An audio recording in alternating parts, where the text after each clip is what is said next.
ചീരകളുടെ രാജാവായ ചേമ്പൻ ചീരയുടെ പോഷകങ്ങൾ ഒട്ടും കളയാതെ എങ്ങനെ പാകം ചെയ്യാമെന്ന് നോക്കാം. ആദ്യം ഇതിൻ്റെ തണ്ടിൻ്റെ തോല് ഉരിച്ച് കളഞ്ഞതിന് ശേഷം ചെറുതായിട്ട് അരിഞ്ഞ് ഒരു പാത്രത്തിൽ അല്പം ഉപ്പും ചേർത്ത് ലോ ഫ്ലെയിമിൽ വേകാനായിട്ട് വയ്ക്കാം.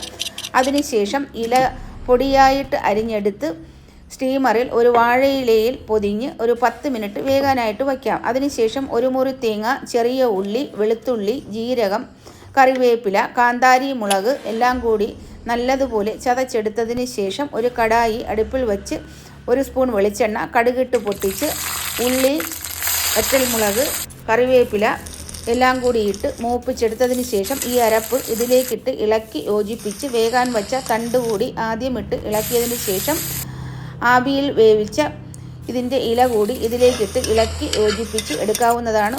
ചോറ് കഴിക്കാൻ ധാരാളം ഈ ഒരൊറ്റ ചീരയുടെ തോരൻ മാത്രം മതി. നല്ല ടേസ്റ്റാണ് ഇത് കഴിക്കാനായിട്ട്.